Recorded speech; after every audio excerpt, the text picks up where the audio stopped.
Good evening, I'm Bernicia Gentle, and here's what's ahead for you on 7 News tonight. Social Security CEO steps down suddenly. You'll hear his going away message to staff. And that controversial video with the 15-year-old girl being roughed up by police. The NCFC says they violated the Convention on the Rights of the Child. Also, Reynaldo Verde, Belize's second most senior taxman, is in a federal jail. But now he's been suspended by the tax department. You'll hear why. These stories and much more are ahead on 7 News tonight, so please stay tuned.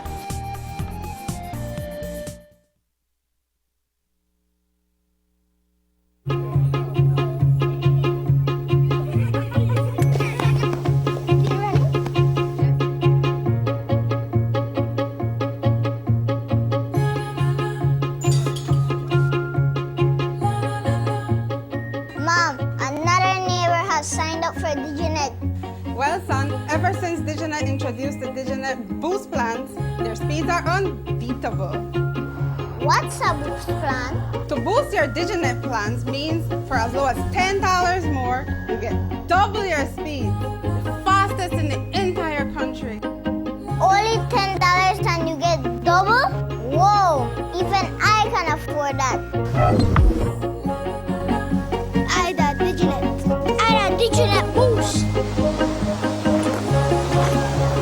You can't catch me, Ida DigiNet Boost. Upgrade to DigiNet Boost today. DigiNet Basic customers are automatically upgraded. DigiNet Double and Triple customers can contact us at 0800 DigiNet to keep enjoying double DigiNet speeds.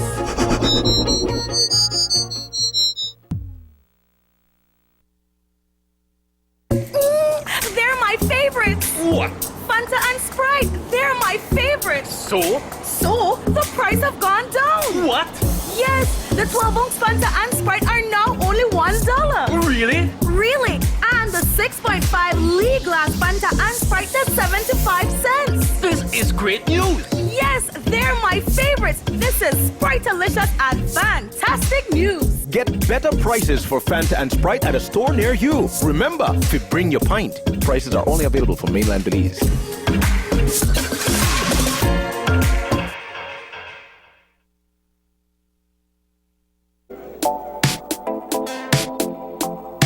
Smart introduces Real Unlimited Postpaid Plans, providing customers with unlimited talk, unlimited text, and unlimited data. Now that's a real great deal. With Smart Plus, Share 1 and 2, and Enterprise 1 and 2 plans, you can talk as much as you want, text as much as you want, and for the first time ever in Belize, you can enjoy unlimited data with your postpaid plan. So come in and sign up for an unlimited postpaid plan and enjoy limitless possibilities. In addition, other plans such as the Flex Junior, Choice, and Select have been boosted with a lot more talk, text, and data, providing you with the best value for your budget. Be unlimited with Smart. Smart, your full-service communication provider.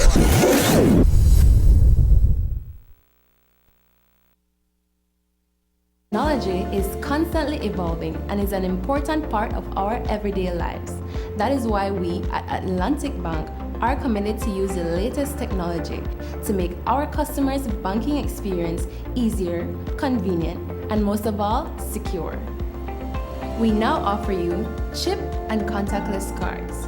These cards contain an embedded chip which generates a unique security code each time you perform a transaction, making it virtually impossible to copy your card's information. It's like a new password created for every transaction. You can be more confident than ever that you are protected, giving you the peace of mind that you need when making everyday purchases. Using your chip and contactless card is easy. For a chip transaction, insert your card into the POS terminal face up, chip first, and follow the prompts. Leave your card in the POS until the transaction is complete. Remove your card and sign your receipt. Performing a contactless transaction is even easier. Tap your card on the POS terminal, wait for the beep to confirm your payment, and go.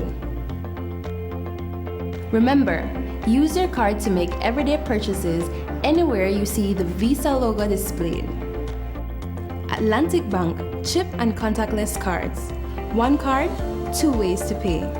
Atlantic Bank, building the future together.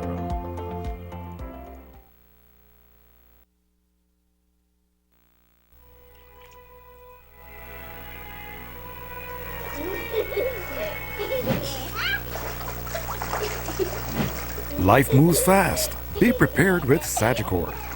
Learn more at sagicorlife.com.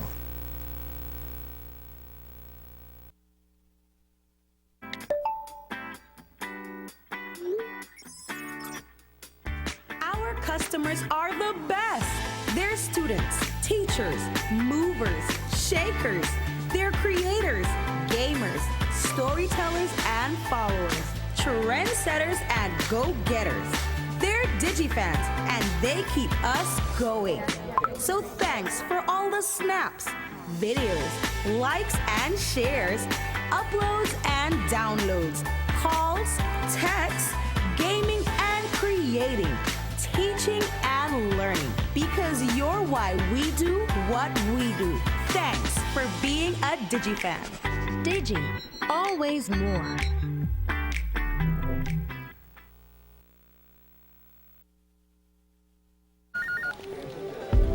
As one of the largest cable and internet providers in Belize, CBC strives to provide our customers with the highest standards of quality, value, and service in all aspects of cable TV and internet. Monitoring our systems closely, our technicians combine creative planning and state-of-the-art technology with years of experience and training to develop and provide the most reliable and advanced cable and internet service to exceed your expectations. For CBC and our team of talented engineers, technicians, and customer service representatives, delivering less than the very best is never an option.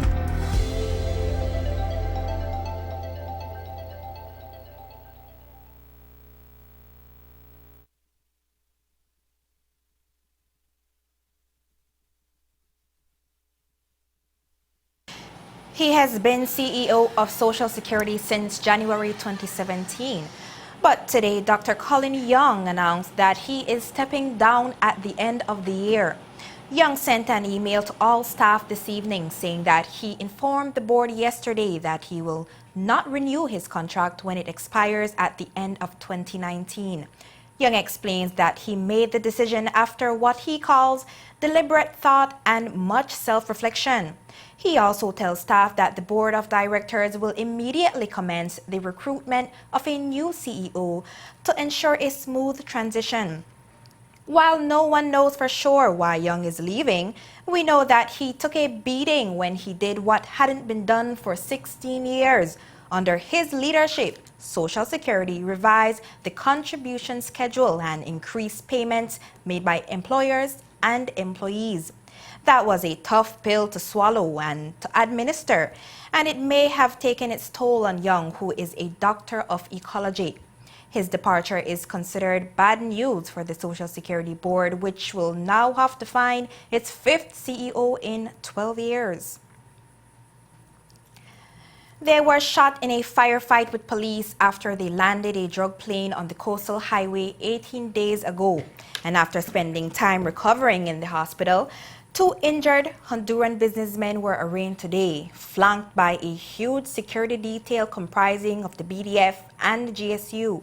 31-year-old Alan Mejia, who had his hand in a cast, and 50-year-old Nolan Carrasco, who was favoring an injury to the stomach, went to court in Belize City to be arraigned with a single count of drug trafficking.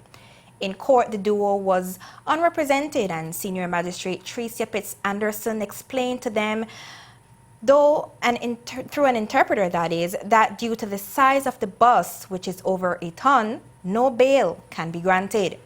They were remanded into custody at the Belize Central Prison and now join 6 others, an Ecuadorian pilot, a co-pilot, a Mexican and another Honduran, as well as 2 other men of unknown nationality who are all charged jointly.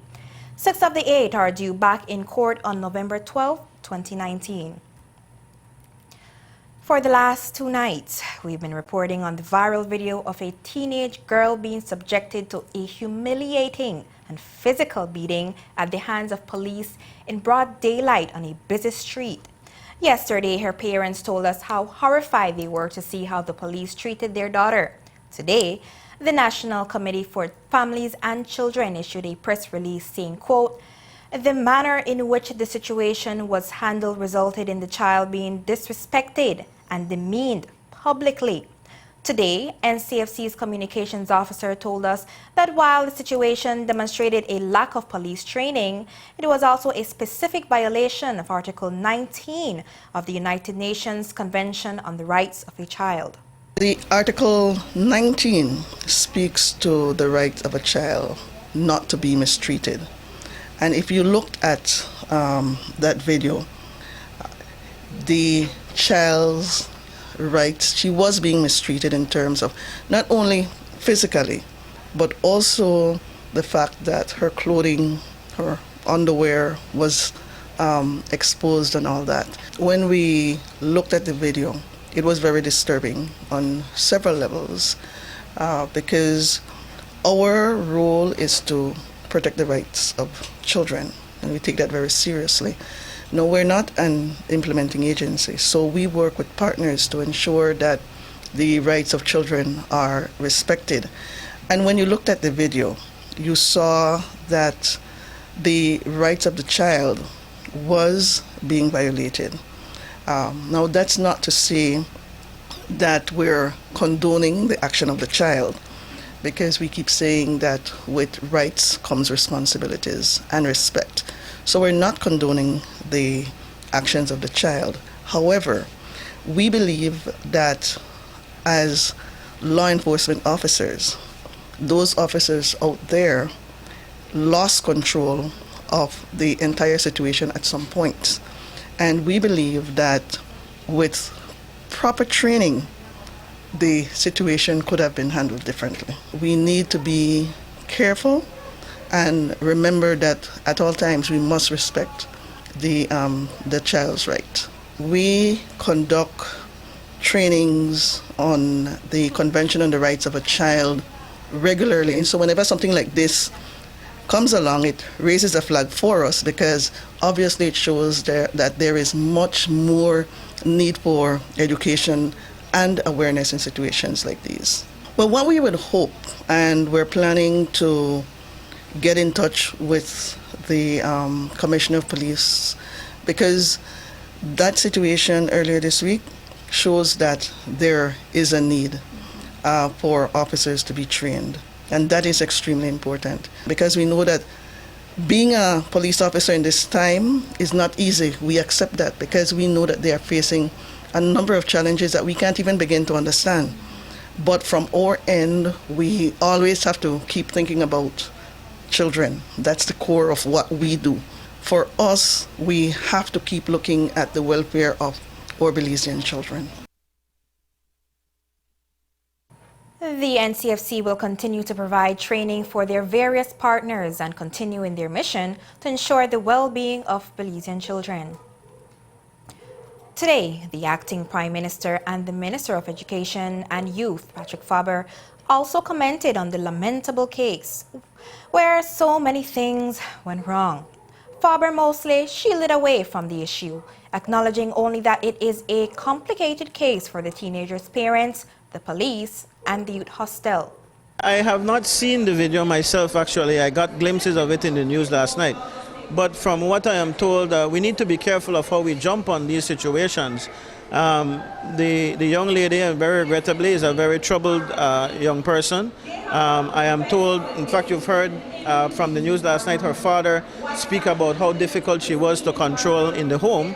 And then, of course, the people at the youth hostel have a very difficult time in terms of controlling behavior there as well. It is not pointing fingers at anybody. I think when we have these situations exist and they are real, and we're not always very, very versed in terms of handling these situations. The police have a job to do. In fact, whenever the people at the hostel cannot contain situations or they cannot control the behavior there, of course they will call on the police. And so the police have a role to play as well. All that I can hope for is that these situations teach us that there are situations that may arise, that we need better training in terms of handling. By tearing down the police and pointing fingers and calling names, in fact, the police have enough on their hands. This is a female minor. The video shows 2 adult male police officers. One chokeholds her, and the other one punches her a couple of times in her face. That everyone would say is abuse and excessive force by this police officer. Won't you condemn those actions? Again, I am not going to, I don't know all of those details, and I don't feel comfortable enough to condemn the police in this regard. I don't know the circumstances of what situation the young lady was in when the police accosted her. So I simply am not going to go there. I don't have enough information to go where you want me to go. It is expected that the young lady has been returned to custody at the youth hostel, which is where her family had placed her, saying that they were having a hard time controlling her. A man has been arraigned for the murder of Myrna Young. The 58-year-old grandmother was killed on the 18th of September inside her Santa Elena Cayo home. A gunman chased her son and a friend inside the yard, and when they ran, he turned his gun to the inside of the home and fired more than a dozen shots. Young watched her 8-year-old granddaughter, dodge a bullet shortly before being shot in the chest. Tonight, police say they have the shooter. He is allegedly 28-year-old Janon Trapp of Esperanza Village. Trapp has been remanded to the Central Prison, where Myrna Young's son Jorge Galindo is also on remand. Her murder is believed to have been a retaliation for the murder Galindo is accused of. Police have reportedly held mediation sessions with the 2 warring gangs in this area. And we take a break now. When we come back, election fraud. What does the Deputy Prime Minister think about it? Well, Patrick Faber lives in Ladyville, but is registered in the city. You'll hear why.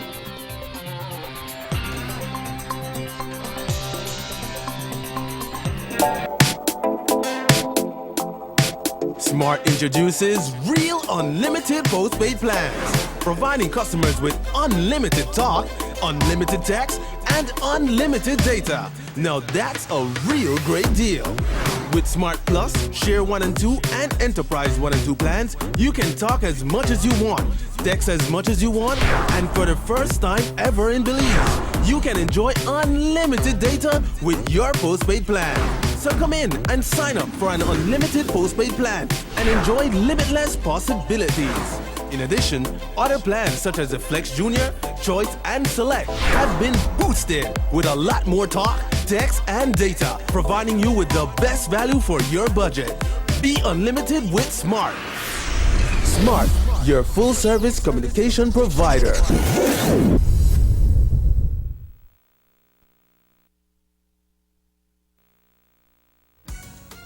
Tiles, tiles, and more tiles. Benny's is having a massive tile sale.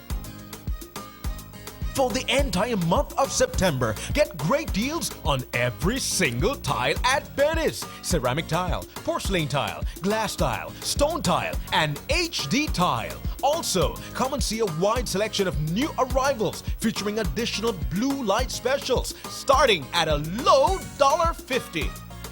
It's Benny's massive tile sale. Benny's, quality and savings.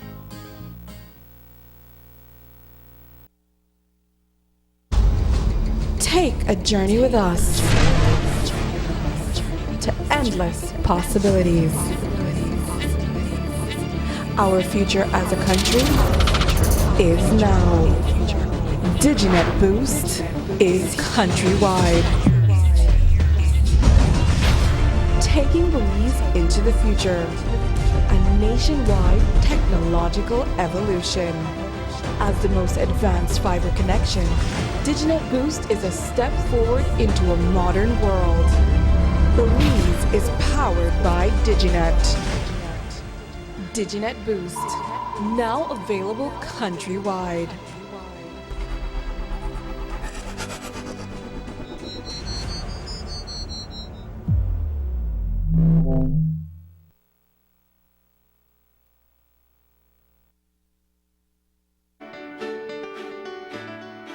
after leaving primary school, Patrick quickly emerged into a leader among his siblings and his friends. As his identity as a leader continued to blossom, he met the first love of his life, the Honorable Faith Bob.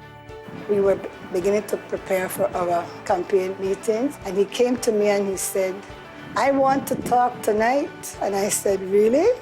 I saw in the restaurant, and he had his little presentation under his arm, and he pulled it out and said, this is it. He said, I'm going to talk if you let me talk. And he did so well. People were in awe. Who is this little boy? What would happen when I would travel? I would meet people from other countries who would tell me, you have a fine little gentleman there. I remember meeting the prince from the Konrad Adenauer Foundation, and he said, little Faber is going to be a prime minister one day. The path to the future for the UDP and all of Belize certainly rests in Faber 2020.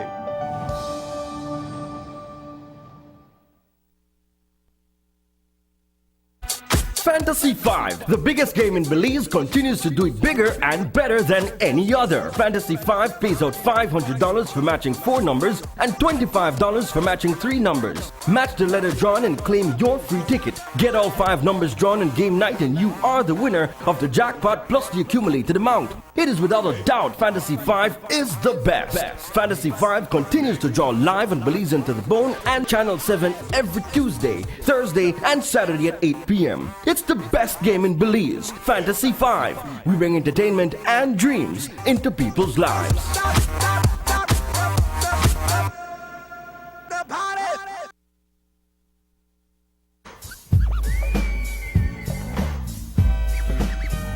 Every friendly competition has a winner and a loser, a runner-up, a second best, someone that just doesn't have what it takes.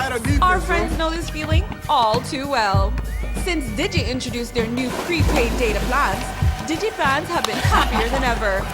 While the other guys, their plans just can't even compare. Digi's new plans have the best value for your dollar. That's more data for less money, with even more options. So keep being a winner and keep living your best life with Digi. I wish I was a little bit taller. I wish I was a baller. This September celebration with NextGen and our new fired up internet speeds. Get ready for the upgrade that you've been waiting for. Customers will receive an automatic internet upgrade of up to 130 megs at no extra cost. Don't have NextGen? This is your chance to sign up for free installation and free reconnection. Do more of what you love. More movies, more streaming, more gaming. With NextGen, you get much more. Come celebrate Belize with the NextGen family.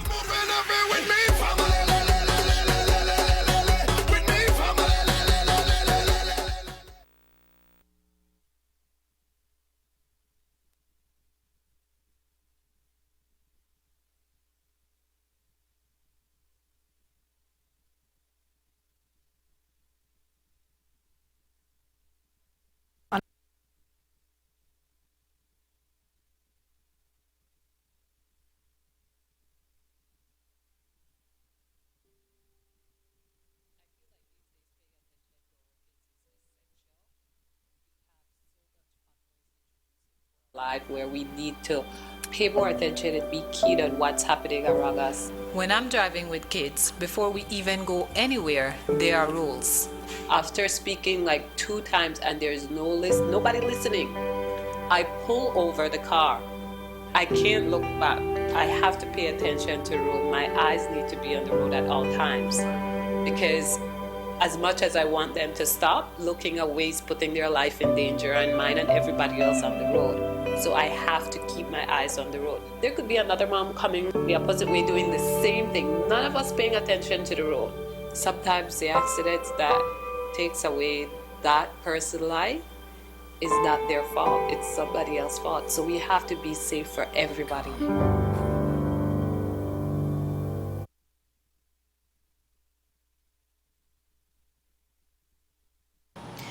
We've already told you all about the criminal complaint that the FBI has against Belize's #2 taxman, Reynaldo Verde, who remains in a federal jail.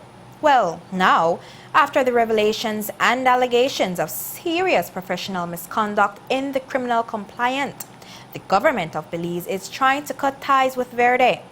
A release says that the Belize Tax Service Department has recommended to the Public Service Commission that Verde be placed on immediate interdiction pending the outcome of this legal action. But Verde, it is alleged, also comprised the integrity of his office and the department in general. At a meeting in 2017 at the Radisson Hotel, he is captured on a recording telling U.S. real estate developer Chris Williams that he, Verde, could make his $1 million tax arrears disappear. That because he is in charge, they could muzzle the tax investigator. Verde also allegedly counseled Williams on how to have his company evade taxes. Well, government says that the Belize Tax Service Department has commenced its own investigation to determine if any further action should be taken by the department and by the police department. And government says it will also deal with Orchid Bay, which may have significant six-figure tax arrears.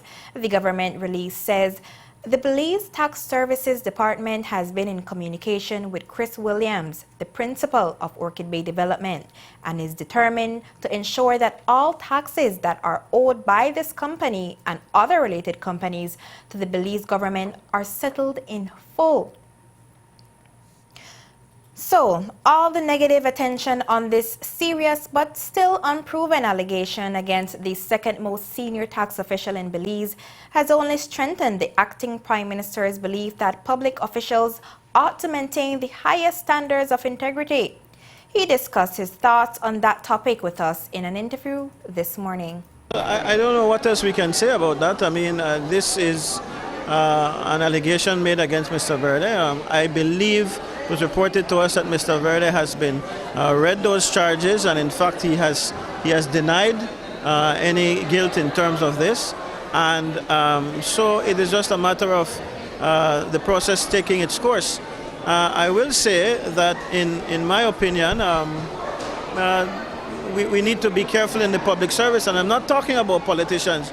We need to be careful of how we approach people where it is in fact you are in a position of public trust, and I'm not talking about Mr. Verde's case necessarily, talking in general that you have the highest standards, especially when it relates to offices that have the finances, the taxes of this country at stake. You know, we need to be very, very careful, and we need to keep our head upright. And we should be careful. It should be a lesson to all who are involved in the public service, but also in the private sector, for us to make sure that we always have our head above the water and that we cannot be brought into reproach. And while his comments on integrity in public life is one thing, in the UDP right now, it's all about the leadership battle, where integrity seems to be in very scarce supply. Right now, it's more about axes to grind, which, by some accounts, has put Faber at a disadvantage, and some key areas of support have gone to the Saldivar side. And then there's that political wildcard, Orange Walk North's Gaspar Vega, who's rumored to be making a political resurgence. Vega and Saldivar have been allies in the past, and the Vega war chest is still considered formidable. Today, Faber said that it's fine with him if Vega supports Saldivar. On back of Gaspar Vega in the topic of that, they say he's allying with your opponent, John Saldivar. What's your thought on that? Well, I'm not certain. In fact, I will have to agree with what the Prime Minister has said on this topic. That in fact, Gaspar has been active to some point in the constituency. He has never left the party, and that is that. As to his alignment with Saldivar, well, I would imagine that he wouldn't support me if he does get involved in terms of being active in the campaign. Remember that this was a man that I opposed in my first run for the deputy leadership, but I would imagine that if he has to pick a side, that it wouldn't be my side, and I'm okay with that. That's how it is in the party. I've said Mr. Saldivar and I have been in the race before. In 2010, he was my opponent for the chairman. I defeated him soundly. And in 2016, again, he was the candidate that I contested against for the deputy leadership of the party, and I then defeated him soundly as well. So it's just a matter of time. This time, though, sir, two notable divisions, Mesopotamia and Corozal Southeast, have declared their support in favor of his camp. There are reports suggesting that you have strong opponents who are in senior leadership within this party, apart from Mr. Saliva himself, sir. What are your comments on that? Again, I don't know where you get in terms of this speculation. It is a lot of talk. But, you know, when you see a leader like, I'll take the Willoughby case on, when you see a leader like Philip Willoughby, who you know that I've helped tremendously, and many are chastising for being a bit ungrateful, and I believe rightly so. But Philip is my colleague, and I continue to support in whatever way I can, because we do need the seat for the victory of the UDP, the 4th consecutive term. But when you see one person jumping out, and I've proven this time and time again, that does not mean that all the delegates from a constituency are in that same vein. And ultimately, I think people are going to rally around a leader who they know can win. And for me, and for the people who support me, and I believe the wider majority of this party, again, not because I say so, but because it has been proven time and time again, they see me as the better candidate for the leadership of this party and for taking us forward. And speaking of political majorities and how you win them, there's been a lot of talk in the news recently about voter fraud and phantom voters. That is, voters registering in a division where they don't live. They register in what are known as safe houses, and once they're on the list, getting them off that list is virtually impossible. Even when there are as many as 60, 70, or 80 persons registered as a single address. It's not a story we've picked up because we're very aware that the practice is so widespread on both sides of the political spectrum all across the country that to report on it in isolation is to give a distorted view of what is, regrettably, a political norm. In fact, it is a science practiced and perfected shamelessly by both parties. But the case of Deputy Commissioner of Police Edward Broster, registering in his friendly Mark Chang's Caribbean Shores division, has raised a lot of eyebrows. Chang is a close ally of Deputy Faber, and so we asked him about it today. And here's how he explained the many vagaries of voter registration. I only know what is in the news, of course, and I've heard his own comments about there being several houses that are termed as number one, is it? Number 1 Kelly Street. So to me, the explanation given by my colleague was an adequate one. And, you know, there is a certain level of hypocrisy to point out these things on the part of the opposition. In fact, my colleague, the member for Caribbean Shores, is known to do just that. His father is known to do just that in Fort George as well. So for them to be pointing fingers, that doesn't make it right or wrong, but it seems a bit hypocritical to me. But what I've said in a previous interview is that, as we all know who are engaged in politics, there is a known process of dealing with registration that you believe is not conducted properly. And there is a time given every month before those people are put on the list for you to go to court, for you to make your case before a magistrate. And if you don't know how to play the game and you don't do your homework, then don't cry foul later on if that opportunity is not given. Is it that these people are registered in multiple places and are voting in multiple places? No, you have one vote. And so, you know... should you be voting where you live, though? Well, how is it that you will determine where a person lives, you know? My registered address, for instance, is 1034 Vernon Street. I live in Belmopan now, but I also live here in Belize City because I spend a lot of time here. That is my family's home. I have a light bill in my name there. I have my driver's license in my name there. I sleep there 2 or 3 nights out of the week when I'm here in Belize City and I don't go back to Belmopan. Nobody can tell me that that's not my address. So, but the wider picture that I'm talking about is the fact that a person has one vote.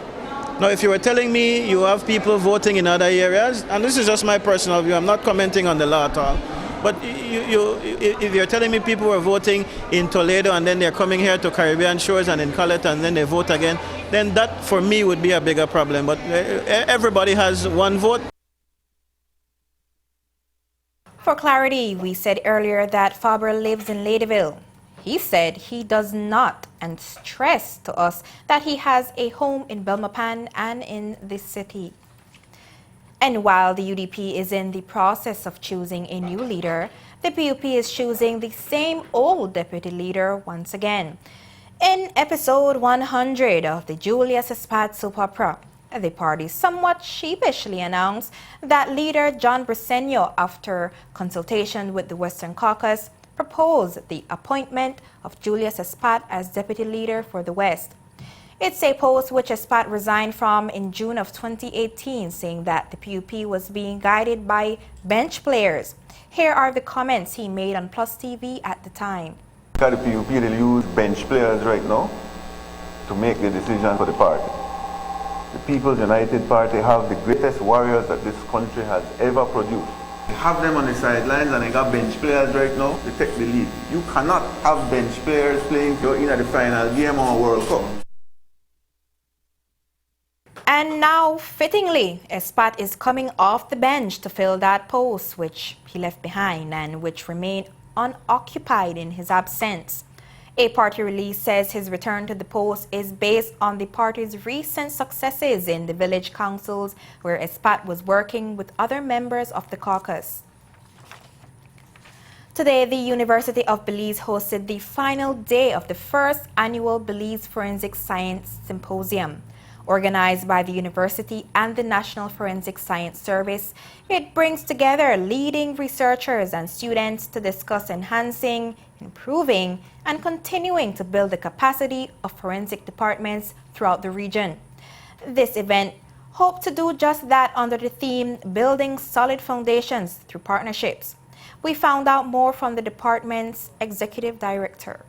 So the idea of a symposium such as this is just one of several measures. It's kind of a broad-reaching strategic way to try to develop the department. We have other day-to-day management and supervision and training and whatnot that we address also. There's one way that we're trying to tackle some of the need to fill some of the gaps. The overall aim of this was actually there were three aims: to increase collaboration among the stakeholders of the justice system and other sectors of society that have a role to play in forensics. The second role was, or the second aim was to increase or provide some specialized training or presentations on priority areas, not all areas, priority areas for the department. And the third aim was to provide some outreach to the general public, particularly the university level students, because we want to start to nurture that future generation of professionals that will either enter the justice system as forensic scientists or prosecutors or investigators. So the priority areas that we focus on this year, because it's the first annual event, we selected forensic pathology and DNA evidence to be two of the areas where we invited expert presenters from outside the country, from Canada, from Washington, D.C., and from St. Lucia, to give talks, focus talks on those topics. So our lab in St. Lucia is a bit unique. It's very small, but it has the capability of doing everything an international lab has. So we went through that to have the audience understand what it takes to set one up, the costing, all of the little things that you need in terms of facilities, in terms of consumables, personnel, quality, what you would need to set up a lab that is worth its weight in gold, in salt, whatever you want. Forensic science it's expensive. As Ms. Quinlan had said, running a DNA lab is expensive. And many of the Caribbean governments have economic constraints.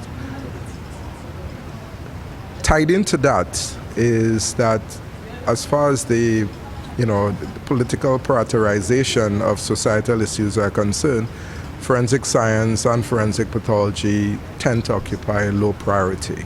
There are more important issues that governments think they need to address, rightly so, such as health, education, social services, etc. So forensic pathology and forensic science has tended to remain as the sort of bastard child in government priorities in that regard. So there has been a deficiency, and I would say generally throughout the region, in addition to which, despite UWI-Mona being the only institution that offers postgraduate training in anatomical pathology for doctors in the Caribbean since 1974, there hasn't been an established subspecialty training program for forensic pathology in the region. So many of the island territories do not have a qualified forensic pathologist doing medical legal autopsies. And over the last 2 days, we have been speaking about what are the potentials for miscarriages of justice when you have unqualified persons who are not even pathologists sometimes, doing your medical legal postmortem examinations. In the criminal justice system, the equivalent risk is miscarriages of justice, meaning that somebody goes to jail for decades wrongfully because whoever performed the postmortem examination misinterpreted postmortem artifacts, misinterpreted postmortem injuries as antemortem injuries, and overcalled, and based on their opinion, the prosecutorial arm of the country decided to, bring a charge of murder, manslaughter, etc. You can also have guilty individuals going free because something of significance, although subtle, was missed. The symposium ran from Wednesday to today. The first 2 days of presentations were made to a selected audience, but the last day was open to the general public. There was a brazen armed robbery in Belize City this morning. It happened at MoneyGram ICB office on Central American Boulevard at about 11:30. Two men walked in. One of them pointed a gun at the security, while the other jumped behind the counter and robbed the cashier of $7,000. They then took the security guard's 9mm pistol and ran off. Fortunately, no one was hurt. And we take a break now, but when we come back, we'll tell you why the Ministry of Health was teaching fit and healthy young people about how to take care of themselves before it's too late.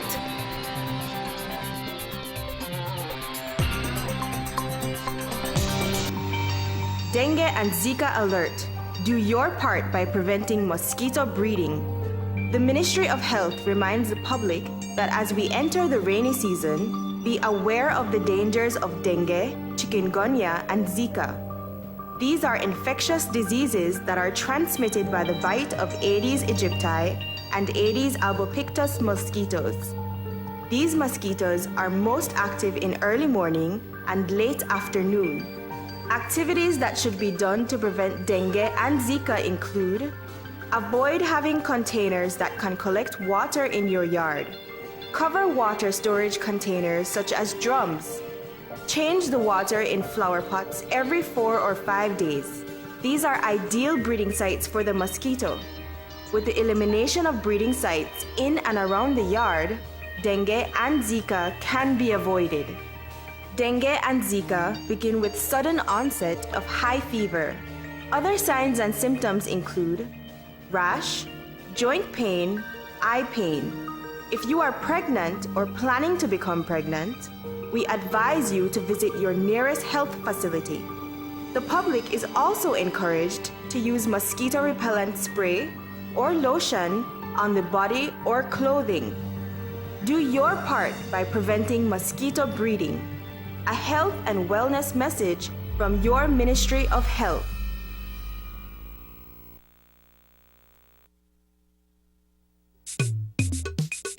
We all look forward to enjoying those golden years after a life of dedication and hard work.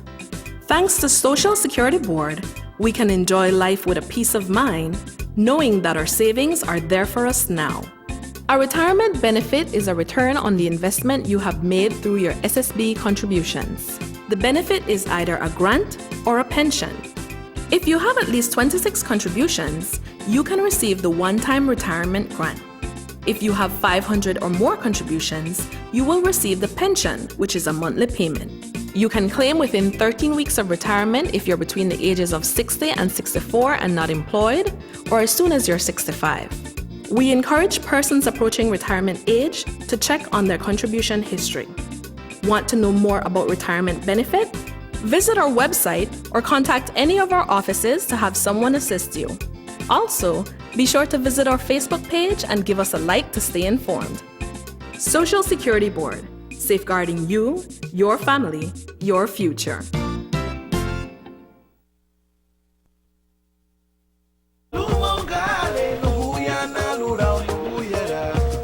I love fishing.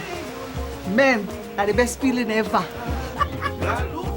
When it comes to Creole music here in Belize, there's an authentic feel to it. When you come to Belize and you think about tamales, the only one make real tamales, Bertas. It's so peaceful. The scarlet macaws, they feel so free here.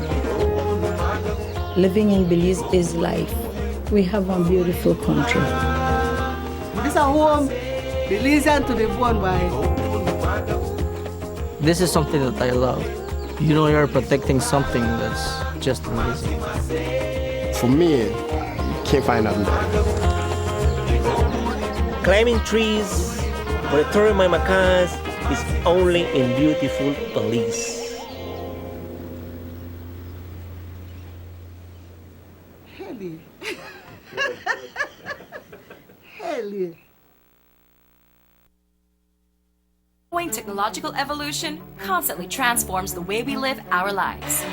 The introduction of our national fiber network creates the opportunity for Belizeans to live the digital lifestyle. Today, Digi is proud to introduce Dana, Belize's first artificially intelligent automated assistant. Dana is the modern customer service experience. Available 24/7, Dana can provide Digi prepaid and postpaid customers with directory information, credit and plan balances, product and promo information, and more. Just talk to Dana. Want to check your credit balance? Ask Dana. Hey Dana, what's my credit balance? New Digi promotions? Ask Dana. Hey Dana, any new Digi promotions? Dial 113 for directory assistance and dial 119 to talk to Dana. Digi remains committed to introducing the latest in cutting-edge technologies, transforming Belize one technology at a time. Try Dana today. Thank you for calling Digi Customer Service.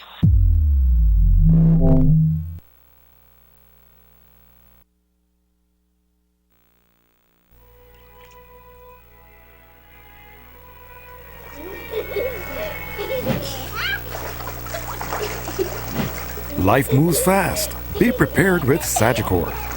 Learn more at SagicorLife.com.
Today, the Ministry of Health, in collaboration with the Ministry of Education, celebrated Wellness Week with 2 expos, one in Dangriga and one in Belize City.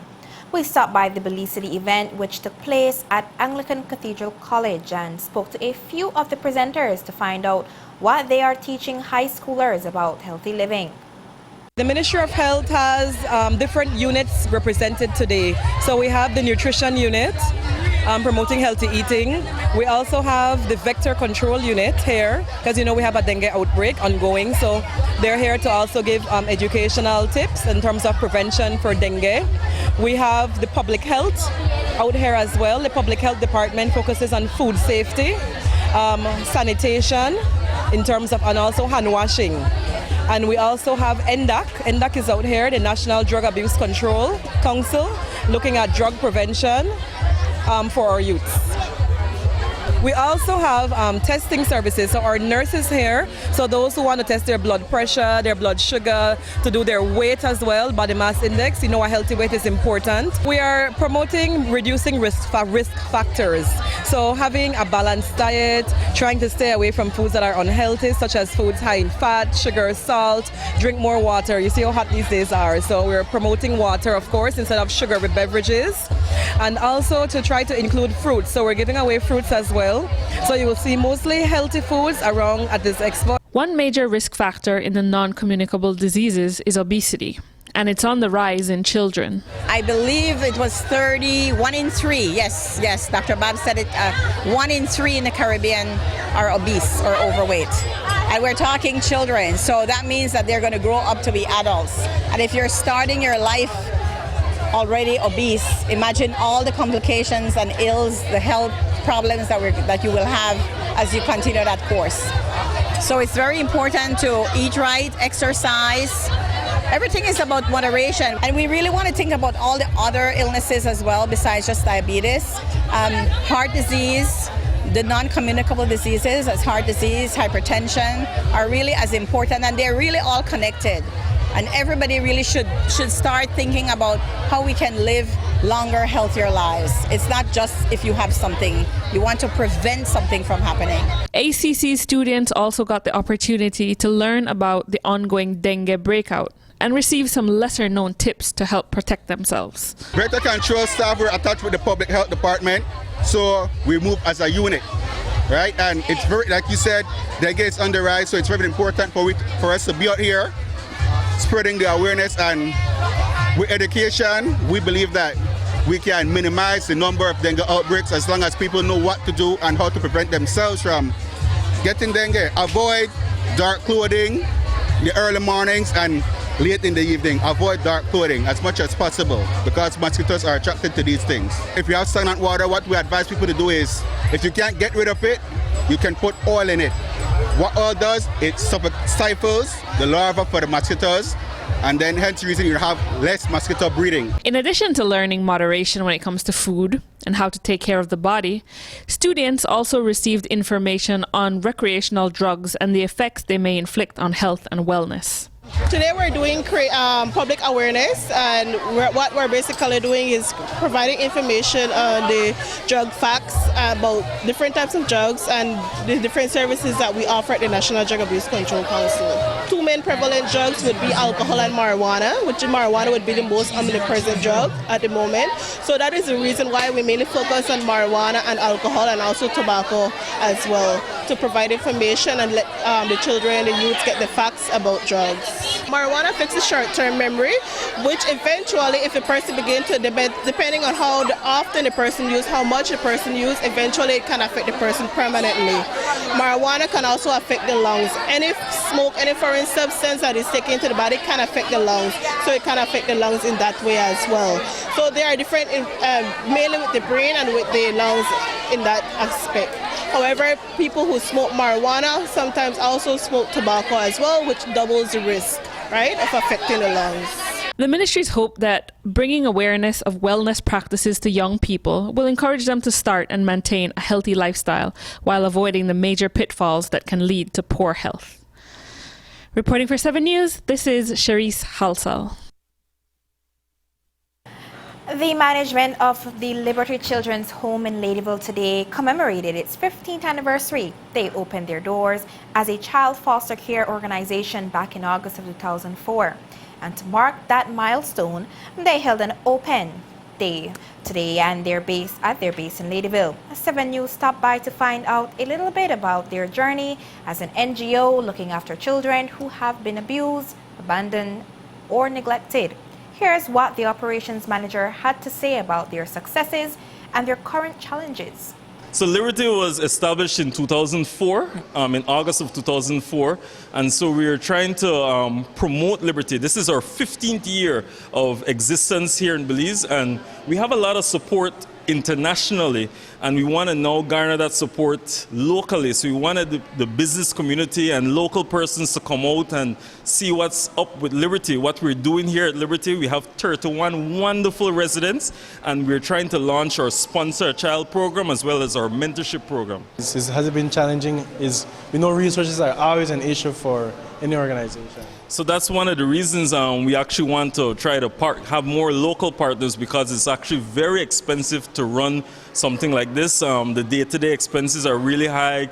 Getting food and clothes and stuff for the kids is really expensive, and times are really hard. So we're looking towards getting more support, both with financial as well as with time, to help with whatever we need to get done here at Liberty. So we actually have 31 kids who a lot of them have been abused physically, emotionally, sexually, neglected, and so we're trying to help these kids, because these kids go through a lot of trauma and they deserve a normal life, and so that's what we're trying to provide here at Liberty. So we're setting up different booths. We have the mentorship program where we're trying to get persons to give of their time to just build relationships with the kids, give an hour or two a week or a month, as well as we have our sponsorship program where we're asking both businesses and persons to donate and sponsor a specific child. We have their profiles there, so you can choose which child you would want to sponsor on a monthly basis, if it's short term or long term. That's what we're trying to promote. And then we have our partner, the Ministry of Human Development, here to talk about the processes of foster care as well as adoption.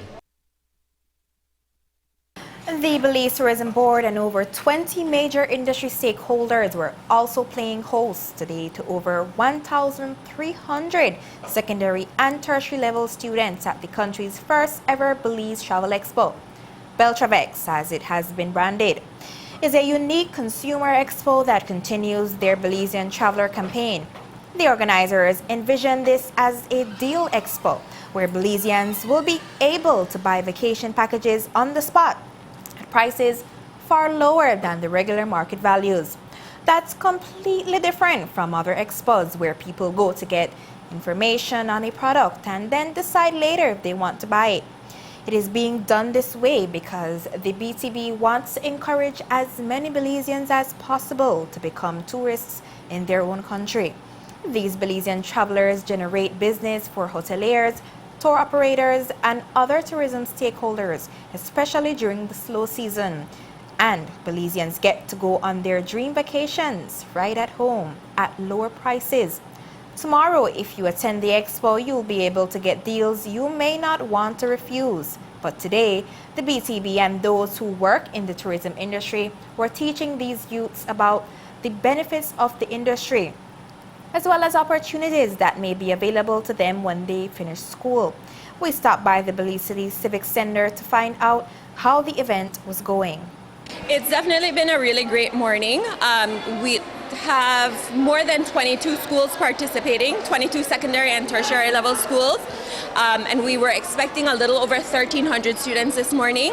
They just finished the debate, and then this afternoon we'll have the recycled materials competition, as well as the unveiling of the digital poster competition winner. It is great. In fact, I think it has long been missing, and I salute the BTB for venturing in this area. As I said in my remarks this morning, quite often our people are encouraged to go abroad, maybe to our neighboring countries of Guatemala and Mexico, in order to find a good destination, a good place to vacation, when in fact we have the most beautiful destinations right here in Belize, but quite often they're out of reach of the Belizean population. And I congratulated the BTB and the organizers of Beltravex because when they include the students, they include an element of education and an element of continuing education, in fact, because the students know the role they have to play in terms of preserving our product and enhancing our product. Then to me that's a step in the forward direction. Quite often we do these things and we overlook the main players, and in this instance our people are the main players, and so I salute the BTB and the organizers because it includes the wider people tomorrow, the second day, and certainly today the students. What would you want anyone who visits the expo leave with? Well, for the students today, because today really was about the students, our hope is that they will learn more about the industry, what it contributes to the Belizean economy, as well as opportunities that are available for them once they graduate. Tomorrow now is open to the general public, and our hope is that the people who do visit will take advantage of the offers that our stakeholders will have available, and that they'll be we'll have more Belizean travelers, and that people will choose Belize first when they're deciding where to vacation. Tomorrow is day 2 of the expo, which is where you'll be able to score those vacation package deals. Attendance is free. In other tourism news, local carrier Tropic Air is stepping up big time with the acquisition of a new high-capacity airplane, and it's one you can actually stand up in. The company says it has shelled out $3 million for a twin-engine 19-passenger Beech 1900D aircraft. It is scheduled to be delivered in December and to start flying in early 2020. But don't expect to fly in it on a San Pedro or Placentia run. Tropic says that initially the aircraft will be flying international routes to Cancun, Roatan, and Flores with greatly reduced travel times. Tropic says it plans to buy more of the aircraft and explore other regional routes. Today's interview with the DPM allowed the press the opportunity to ask him, as the Minister of Education, about concerns of at-risk Belize City youths. There are students who have to walk a tightrope just to get an education.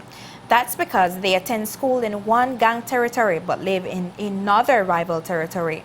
Faber discussed that, as well as the possibility that innocent students who are forced to travel through rough neighborhoods may become the victims of robberies while heading to and from classes. Brings to mind the argument, the position that somebody asked me, or it may have been on social media, that somebody spoke about the fact that our DigiLearn computers are now traveling in the knapsacks of our students in these 9 schools across I think it is in the North, Corozal, Orange Walk, and Belize. And it's not contrary to what some people are saying, only in Belize City, that these children become targets. Well, I don't know what these people who are opposing it for just opposing sake want us to do. Should we deprive our children of the opportunity? Should we say to them, don't take the computers home? But let me make the point that we have put in place mechanisms to protect the computers. And I'm only raising this because, again, some of our children have to pass through very difficult circumstances, very difficult environments, and they're targets from time to time, not only for gang purposes, but also for robbing them, and stealing from them. Well, the computers are programmed. They can be locked off. They can be traced. The students will be required to bring these computers to school every day. So whenever you come to school without your computer, we will know that something has gone wrong. It will be locked off. It will be, and we can trace it. If we can't find it, you certainly cannot use it. So I want to ask the media to help us to get this word out, because we don't want the culprits to learn of the fact that it will be useless to steal it after they've already done so and possibly cause some harm to our students. But the reason I'm raising that is that we have to make a wide appeal to stakeholders, to the wider society, to respect students. You know, one of the things that I've always enjoyed and I've prided myself in knowing is that while we have things bad in terms of crime, schools are basically safe grounds. And the Deputy PM will definitely want several new schools being built countrywide to be safe for those students who will attend them. As we have reported, there is a $70 million CDB loan for the construction of 35 new schools across the country. He said today that very soon he will be attending the groundbreaking ceremonies to mark the beginning of the construction of these new institutions. We've just received the bids for the first phases, the first phase of construction, the first group of projects. And so that's another thing in terms of my activities. For the next couple of weeks, you will see me pushing shovel in the ground because we have a good number of these schools that are ready to go. The construction is ready to go, and we will be embarking on that shortly. And while that money for new schools is from the CDB, the government of India is making a significant climate change grant to CARICOM, and Belize will benefit directly. On Wednesday in New York, in the margins of the United Nations General Assembly meeting, Indian Prime Minister Narendra Modi chaired a meeting with 14 CARICOM leaders, including Foreign Minister Wilfred Elrington. Modi announced a $14 million grant for community development projects in CARICOM and another $150 million line of credit for solar, renewable energy, and climate change related projects. A tweet from India's Ministry of External Affairs says Modi also announced the setting up of a regional vocational training center in Belize. Foreign Minister Elrington will address the 74th United Nations General Assembly tomorrow afternoon. But the Prime Minister's wife, Kim Barrow, has been holding it down for Belize in New York all this week. She was there with a very full agenda as part of the Spouses of CARICOM Leaders Action Network. That group hosted a side event entitled Ensuring Access and Equity in Adolescents, Children, and Women's Health on Tuesday, where Sahar Vasquez of the Mind Health Connect NGO shared her story to raise awareness about mental health among adolescents. Here's a portion of her remarks. To all those out there who are suffering in silence, please know you are not alone. I know it sounds cliche, but it is true. I know how hard the fight is, and I know what it feels like to want to give up. I know what it feels like to feel so alone in a world with billions of people buzzing around. Sharing my story is not easy.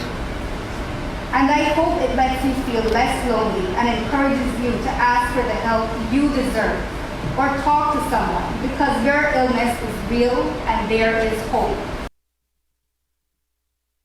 Vasquez and Barrow also spoke at a side event called No Health Without Mental Health, Time to Act and Invest in Adolescents at New York University's Kimmel Center. Kim Barrow also participated in various panel discussions and events for the Convention of the Rights of the Child and the Sustainable Development Goals. And that's the news on this Friday night. Thanks for watching. I am Renisha Gentle. Remember that you can see streaming video at 7newsbelize.com, courtesy Diginet, ultimate internet experience. Have a good night and join us back here on Monday.